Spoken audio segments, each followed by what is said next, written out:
Hi. അപ്പോൾ നമ്മളെ വീഡിയോയിൽ കുറച്ച് ഗ്യാപ്പ് വന്നിട്ടുണ്ടായിരുന്നു. എന്ന് വെച്ച് കഴിഞ്ഞാൽ സൺഡേസിൽ കുറച്ച് തിരക്കുണ്ടായിരുന്നു. അപ്പം ഇനി തൊട്ട് എല്ലാ വീക്കിലും ഒരു അനാലിസിസ് വീഡിയോ ചെയ്യാൻ പറ്റുന്നുണ്ട്. അതുകൊണ്ടാണ് ഇപ്പം അങ്ങ് തുടങ്ങിയത്. ഞാൻ പറഞ്ഞ ഓരോ സമയം പോക്കുന്നില്ല. നമുക്ക് DXYൻ്റെ ഡെയിലി ചാർട്ട് തൊട്ട് അനാലിസിസ് തുടങ്ങാം. ഓക്കെ, DXY കഴിഞ്ഞ ആഴ്ച ക്ലോസ് ചെയ്തത് ഒരു നല്ലൊരു ബെയറിഷ് മൊമെൻ്റ് തന്നിട്ടാണ് ക്ലോസ് ചെയ്തത്. അപ്പോൾ ആ മൊമെൻ്റം തന്നെ കണ്ടിന്യൂ ചെയ്തിട്ട് ഈ ഒരു ലോ അല്ലെങ്കിൽ ഈ ഒരു ലോ എടുക്കുന്നവരെ എന്തായാലും ആ ഒരു മൊമെൻ്റം തുടരണം എന്നാണ് ഇത്. നമുക്ക് കുറച്ച് വലിയ ടൈം ഫ്രെയിം എടുത്ത് നോക്കിക്കഴിഞ്ഞാൽ DXY ഈ ഒരു ബോക്സിൻ്റെ ഉള്ളിൽ തന്നെയായിരുന്നു കുറേ കാലം ഉണ്ടായിരുന്നത്. ഈ ഒരു ബോക്സിൻ്റെ ഉള്ളിൽ തന്നെയായിരുന്നു കുറേ കാലം DXY കളിച്ചുകൊണ്ടിരുന്നത്. ഇപ്പോഴാണ് ഒന്ന് ആ ഒരു ഗ്യാപ്പിൽ നിന്നൊന്ന് കയറി തിരിച്ച് റിട്രേസ്മെൻറ്റിനാണ് DXY ഇപ്പോൾ വന്നിട്ടുള്ളത്. അപ്പോൾ നമ്മളെ അനാലിസിസ് എടുത്ത് നോക്കുകയാണെങ്കിൽ മാർക്കറ്റ് ഈ ഒരു ഒപ്റ്റിമൽ സോൺ വരെ മാർക്കറ്റ് വരണം. അതായത് ഈ ഒരു ഡെയിലി ഓർഡർ ബ്ലോക്ക് ഉണ്ട്. ഈ ഡെയിലി ഓർഡർ ബ്ലോക്കും അതിൻ്റെ ലോയും സ്വീപ്പ് ചെയ്ത് കഴിഞ്ഞാൽ നമുക്ക് അപ്സൈഡിലേക്കുള്ള മൊമെൻറ്റം കിട്ടും. ചെറിയ ഒരു 4 hour ടൈം ഫ്രെയിം എടുത്ത് ഒന്നുകൂടി നോക്കാം. ഓക്കെ, 4 hour ടൈം ഫ്രെയിം എടുത്ത് നോക്കുമ്പോൾ ഇത് ഓൾറെഡി നല്ലൊരു ബാരിഷ് മൊമെൻ്റ് തന്നിട്ടുണ്ട്. പിന്നെ മാർക്കറ്റ് കഴിഞ്ഞ ഫ്രൈഡേ എടുത്തത് ഈ ഒരു ഏരിയയിലെ ഈ ഒരു FEG ഉണ്ട്. ഈ ഒരു FEGയിലെ ലിക്വിഡിറ്റി സ്വീപ്പ് ചെയ്തതിന് ശേഷമാണ് ഇപ്പോൾ ഒരു ബാരിഷ് മൊമെൻ്റ് പിന്നെയും തന്നത്. പക്ഷേ ഈ ഒരു ഏരിയയിലൊക്കെ ഇനിയും മാർക്കറ്റ് വരാൻ ചാൻസ് ഉണ്ട്. ഇങ്ങോട്ടൊക്കെ ഒന്ന് വന്നിട്ടായിരിക്കും തിരിച്ച് ആ ബാരിഷ് മൊമെൻ്റം കണ്ടിന്യൂ ചെയ്യേണ്ടത്. അല്ലെങ്കിൽ ഡയറക്റ്റ് ഈ ഒരു കണ്ടിന്യൂഷൻ തന്നെ പ്രതീക്ഷിക്കാം. ഒന്ന് മാർക്ക് ചെയ്യാം. അടുത്ത വീക്കിലേക്ക് 2 ഓപ്ഷൻ ഉണ്ട്. ഒന്നുകിൽ മാർക്കറ്റ് ഈ ഒരു ഏരിയയിലേക്ക് വന്നതിന് ശേഷം നമുക്ക് ഈ ഒരു ഏരിയയിൽ നിന്ന് ഒരു സ്ട്രക്ചർ ഷിഫ്റ്റ് കിട്ടിയതിന് ശേഷം താഴോട്ട് ട്രേഡ് നോക്കാം. അല്ലെങ്കിൽ ഡയറക്റ്റ് താഴോട്ട് പോവുകയാണെങ്കിൽ തിരിച്ച് ആ ഒരു ഏരിയയിലേക്ക് ഒരു റിട്രേസ്മെൻറ്റ് വന്നതിന് ശേഷം താഴോട്ട് നമ്മൾ ഡെയിലിയിൽ വരച്ച ഒപ്റ്റിമൽ ട്രേഡിംഗ് സോൺ വരെ നമുക്ക് നോക്കാം. പിന്നെ അവിടുന്ന് റിയാക്ഷൻ എങ്ങനെയാണ് നോക്കിയിട്ട് ആവും അടുത്ത ട്രേഡ്സ് നോക്കണ്ടേ. പക്ഷെ അത് നെക്സ്റ്റ് വീക്ക് കൊണ്ടാവും തോന്നുന്നില്ല. എന്തായാലും നോക്കാം. ഓക്കെ, അപ്പോൾ അടുത്ത ചാർട്ട് നമുക്ക് EUR/USD നോക്കാം. EUR/USD ഏറെക്കുറെ DXYൻ്റെ സെയിം മോഡലിൽ തന്നെയാണ് പോകുന്നത്. എന്ന് വെച്ചാൽ ഈ ഒരു ബോക്സിലായിരുന്നു കുറേ കാലം EUR/USD ഉണ്ടായിരുന്നത്. അതിന് ശേഷം നമുക്ക് ഇവിടെ ഒരു ബ്രേക്ക് കിട്ടി, തിരിച്ച് റിട്രേസ്മെൻറ്റ് അത് മാർക്ക് ചെയ്യാം. നമുക്കിവിടെ ഒരു ബ്രേക്ക് കിട്ടി, തിരിച്ച് നമ്മൾ ഒപ്റ്റിമൽ ട്രേഡിംഗ് സോണിലേക്ക് മാർക്കറ്റ് പോയി. ഈ ഒരു ഏരിയയിലുള്ള ലിക്വിഡിറ്റി ഈ ഹൈയിലെ ലിക്വിഡിറ്റി സ്വീപ്പ് ചെയ്തതിന് ശേഷം മാർക്കറ്റ് ഇപ്പോൾ കറൻ്റ്ലി ഈ ഒരു ലോയും ബ്രേക്ക് ചെയ്തിട്ട് താഴോട്ടൊരു മൊമെൻ്റം തന്നു. ഇപ്പോൾ ബാരിഷ് മൊമെൻ്റം തന്നെയാണ് ഹയർ ടൈം ഫ്രെയിമിൽ നോക്കുമ്പോൾ നമുക്ക് ഉള്ളത്. ഇനി ഈ ഏരിയയിൽ നിന്ന് ഇതിനേക്കാൾ നല്ലത് നമുക്ക് 4 hour നോക്കുന്നത്. ഒരു മിനിറ്റ്. ഓക്കെ,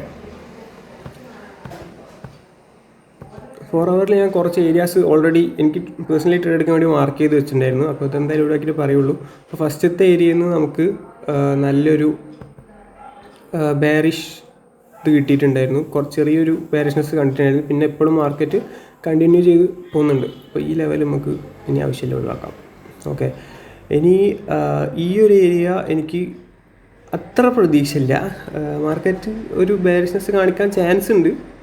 പക്ഷേ ഞാൻ പിന്നെ ടാർഗറ്റ് ചെയ്യുന്നത് ഈ ഒരു ഹൈയിലെ liquidity സ്വീപ്പിന് വേണ്ടിയിട്ടായിരിക്കും.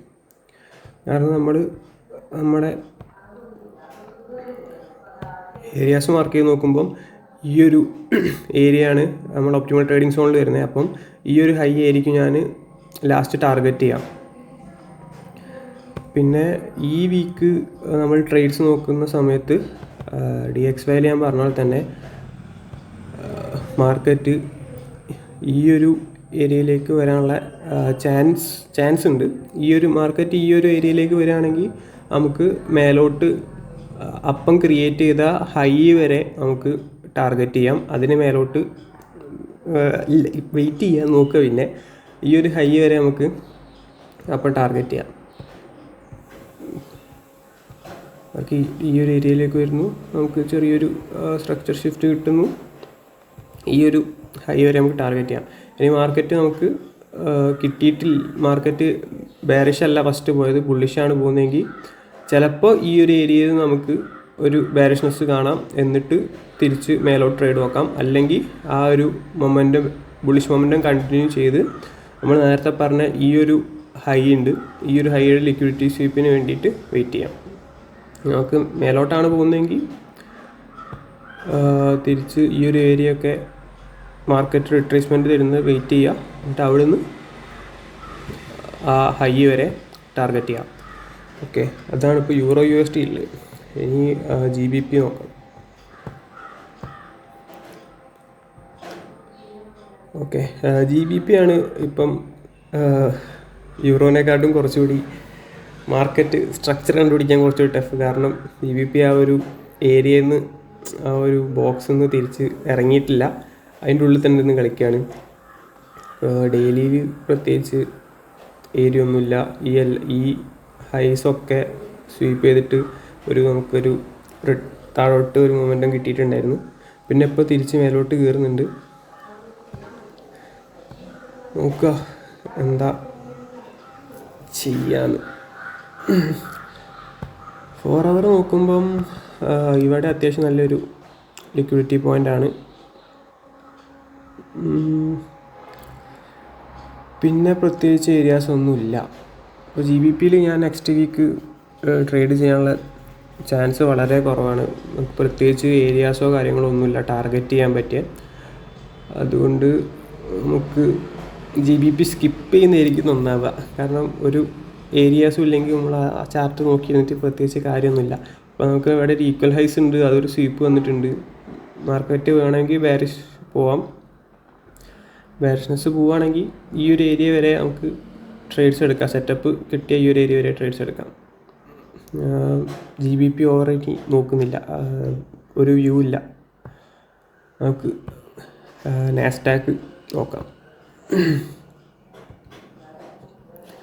Okay, Nasdaq daily time frame നോക്കുന്ന സമയത്ത് ഈ ഒരു ഏരിയ നിന്നാണ് ഇപ്പോൾ ഒരു ബുള്ളിഷ് മൊമെൻറ്റം കിട്ടിയത്. മാർക്കറ്റ് ഈ ഒരു റെസിസ്റ്റൻറ്റ് പോയിൻ്റ് വരെ പോകാനുള്ള ചാൻസ് ഉണ്ട്. ഓക്കെ, ചാൻസാണ് പറഞ്ഞത്, ആ ഒരു ഏരിയ വരെ പോകാനുള്ള ചാൻസ് ഉണ്ട്. ഇപ്പം മാർക്കറ്റ് നോക്കുകയാണെങ്കിൽ നമുക്ക് ഇവിടുന്ന് ഒരു ഈ ഹൈ ഒക്കെ ബ്രേക്ക് ചെയ്തിട്ടൊരു ബുള്ളിഷ് മൊമെൻ്റാണ് തന്നത്. തിരിച്ച് മാർക്കറ്റ് ഈ FEGയിലേക്കൊന്നും വന്നിട്ടുമില്ല. അപ്പോൾ മാർക്കറ്റ് നെക്സ്റ്റ് വീക്ക് ഒരു ബെയറിഷ് മൊമെൻറ്റം ആണ് ഞാൻ പ്രതീക്ഷിക്കുന്നത്. ബെയറിഷ് മൊമെൻറ്റം നമുക്ക് ഈ ഒരു 4 അവർ ഓർഡർ ബ്ലോക്ക് ഉണ്ട്. ഈ ഒരു റീജിയൻ വരെ ബെയറിഷ് മൊമെൻറ്റം പ്രതീക്ഷിക്കാം. പക്ഷേ അത്രയും ഒറ്റ ട്രേഡിൽ എടുക്കണ്ടെന്നേ ഞാൻ പറയുള്ളൂ. ലോ ടൈം ഫ്രെയിം ഒന്നുകൂടി നോക്കാം. 1 അവർ എടുത്ത് നോക്കാം. ഓക്കെ, 1 അവർ നോക്കുമ്പം ഇത് കഴിഞ്ഞ വെള്ളിയാഴ്ചത്തെ ലിക്വിഡിറ്റി സ്വീപ്പായിരുന്നു. എനിക്കിവിടെ ഒരു SL അടിച്ചിട്ടുണ്ടായിരുന്നു. അത് ഞാൻ ഈ ഒരു ക്യാൻഡിൽ ഫോം ചെയ്ത സമയത്ത് ഇവിടെ ഞാൻ SL വെച്ചിട്ട് ഒരു ട്രേഡ് ക്യാച്ച് ചെയ്യാൻ നോക്കിയിട്ടുണ്ടായിരുന്നു. പക്ഷെ അപ്പം തന്നെ ഒരു വിക്ക് വന്ന് ലിക്വിഡിറ്റി സ്വീപ്പ് ചെയ്ത് പോയി. അപ്പം തന്നെ ഒരു റീ എൻട്രി നോക്കി 1:1 എടുത്തത്. ആ ഒരു SL അടിച്ച സാധനം അങ്ങ് തിരിച്ചിട്ടി. അതുകൊണ്ട് റിവെഞ്ച് ട്രേഡാണ്, പാടില്ല എന്നാലും. ഓക്കെ, ഇപ്പോൾ നെക്സ്റ്റ് വീക്ക് ഞാൻ ട്രേഡ് നോക്കുകയാണെങ്കിൽ മാർക്കറ്റ് തിരിച്ച് ഈ ഒരു ഏരിയയിലേക്ക്, ഈ ഒരു ഓർഡർ ബ്ലോക്കിലേക്ക് കയറിയതിന് ശേഷം ഈ ഒരു ലോ വരെ നമുക്ക് ടാർഗറ്റ് ചെയ്യാം.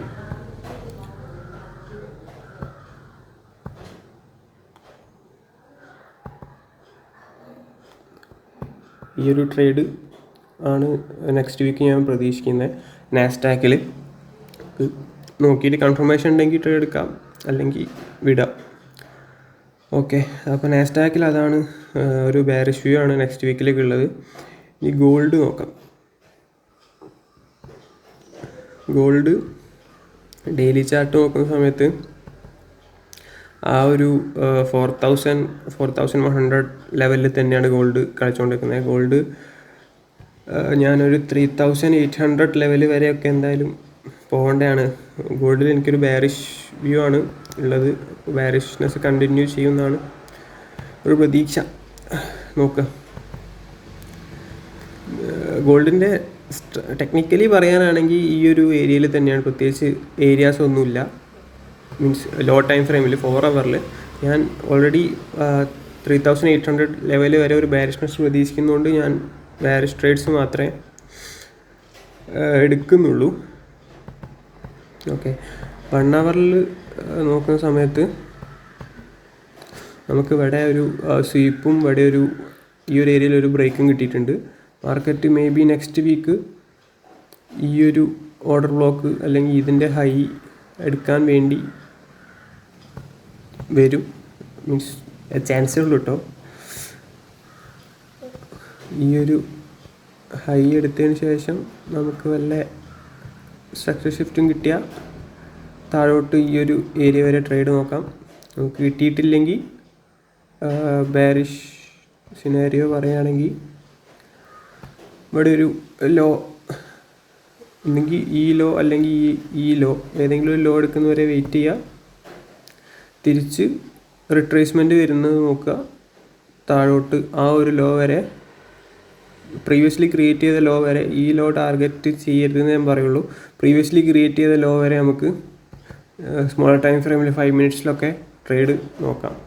അപ്പോൾ ഇത്രയും ചാർട്ട്സ് ആയിരുന്നു എൻ്റെ അനാലിസിസിൽ ഉണ്ടായിരുന്നത്. അപ്പോൾ നമുക്ക് അടുത്ത ആഴ്ച നോക്കാം, ഇപ്പോൾ പറഞ്ഞൊക്കെ കറക്റ്റ് ആവില്ല നോക്കാം. അപ്പം ശരി, നെക്സ്റ്റ് വീക്ക് കാണാം.